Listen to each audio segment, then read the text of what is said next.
मेरे पास ये Redmi 5 model आया और इसमें नेटवर्क की प्रॉब्लम थी। इसमें मैंने 2 बार WTR IC को बदल दिया, फिर भी इसमें नेटवर्क नहीं आ रहा था और ना ही WTR IC के वोल्टेज दिखा रहा था। जो वोल्टेज होते जैसे हम चेक करते हैं वो वोल्टेज हमें नहीं दिखा रहा था।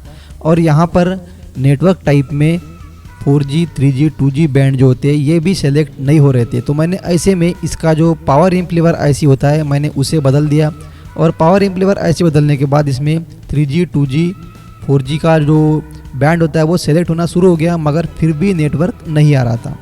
बैंड सेलेक्ट हो रहे थे फिर भी नेटवर्क नहीं आ रहा था। तो ऐसे में दोस्तों इसमें काफ़ी छोटी सी प्रॉब्लम थी और मुझे इसी मॉडल में एक बात समझ में आ गई कि अगर मोबाइल के नेटवर्क में कहीं भी अगर कोई भी छोटी सी भी अगर दिक्कत अगर है तो WTR IC के ऊपर वोल्टेज शो नहीं करता। WTR IC को चलने वाले जो वोल्टेज आते हैं वो हमें मल्टीमीटर के ऊपर बिल्कुल भी नहीं दिखाता। ये मेरा प्रैक्टिकल है। मैंने इस मोबाइल में WTR IC बदलने के बाद WTR के वोल्टेज मैं चेक कर रहा था तो हमें वोल्टेज नहीं दिखा रहा था।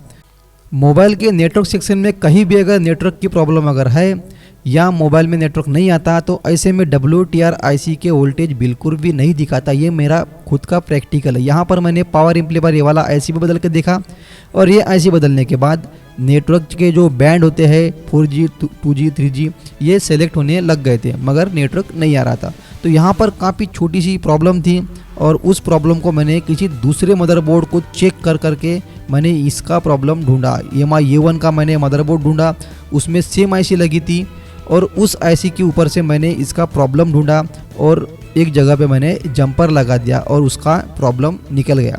तो मैं आपको यहाँ पर दिखाऊंगा कि मैंने वो जंपर कहाँ लगाया और प्रॉब्लम कैसी थी। तो आप देख सकते हैं यहाँ पर एक जगह पे रजिस्टर था यहाँ पर और मैंने इस रजिस्टर को निकाल के यहाँ पर जंपर लगा दिया और नेटवर्क की प्रॉब्लम निकल गई।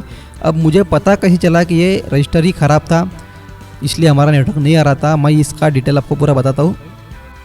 तो मैंने यहाँ पर एक जंपर लगाया और मुझे पता कैसे चला कि यहाँ पर जंपर लगाना पड़ेगा। मैं आपको ये बता रहा हूँ। मैंने क्या किया, यहाँ से मैंने पिन गिनना शुरू किया और सारे रजिस्टेंस जो होते हैं यहाँ पर जितने भी रजिस्टेंस लगे हुए हैं इनको मैं चेक करते गया।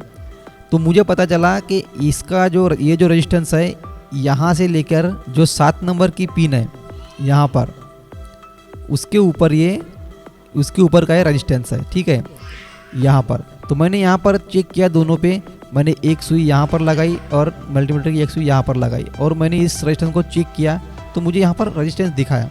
फिर मैंने सेम मदरबोर्ड और मेरे पास तो सेम मदरबोर्ड नहीं था, मेरे पास MI A1 का मदरबोर्ड था, लेकिन उसमें IC जो लगी है ये वाली ये सेम नंबर की लगी थी। तो मैंने क्या किया, मैंने यहाँ पर सेम वही IC लगी है। तो यहाँ पर क्या है, थोड़ा सा डिजाइन अलग है, आप देख सकते हैं यहाँ से थोड़ा बहुत डिजाइन अलग है, मगर यहाँ पर भी जैसे यहाँ पर रजिस्टेंस है, जैसे यहाँ पर रजिस्टर है, यहाँ पर रजिस्टेंस है, वैसे ही यहाँ पर कहीं ना कहीं उसी 7 नंबर ट्रैक का यहाँ पर भी कहीं ना कहीं रजिस्टेंस है। तो मैंने वैसे ही यहाँ से गिनना शुरू किया और 7 नंबर ट्रैक के ऊपर एक सुई रखा और ये जो जितने भी यहाँ पर रजिस्टेंस दिख रहे हैं यहाँ पर मैं सबके ऊपर चेक करते गया कि इस 7 नंबर ट्रैक का रजिस्टेंस कौन सा है।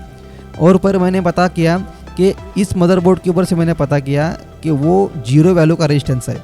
यहाँ पर ये जो रजिस्टेंस है ये वाला ये 0 ओम्स का रेजिस्टेंस है। 0 ओम्स के रेजिस्टेंस को अगर हम चेक करेंगे बजर मोड पे तो हमें बीप का साउंड आएगा। मेरे मदरबोर्ड में क्या था, यहाँ पे रेजिस्टेंस दिखा रहा था, जबकि यहाँ पे बजर मोड पे बीप का साउंड आना चाहिए, कंटिन्यूटी दिखाना चाहिए।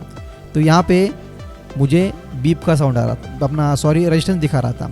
तो मैंने इसको क्या किया, यहाँ से रेजिस्टेंस को हटा दिया और डायरेक्ट जंपर लगा दिया। उसके बाद मोबाइल को ऑन किया और मोबाइल में नेटवर्क आ गया और WTR IC के वोल्टेज मैंने वापस से फिर से चेक किया तो WTR IC के वोल्टेज भी दिखाना शुरू किया। जब मोबाइल में नेटवर्क आया तब, मोबाइल में जब तक कि नेटवर्क नहीं आ रहा था तब तक कि WTR IC के वोल्टेज भी हमें नहीं दिखा रहा था मल्टीमीटर के ऊपर। और जैसे ही मैंने यहाँ पर एक जंपर लगा दिया तो मोबाइल का नेटवर्क चालू हो गया, नेटवर्क आ गया और WTR IC के वोल्टेज भी हमें दिखाने लग गया। तो कैसे मैंने दूसरे मदरबोर्ड के ऊपर से ट्रैक चेक करके Redmi 5 का नेटवर्क का प्रॉब्लम मैंने निकाला और इसे रिपेयर किया।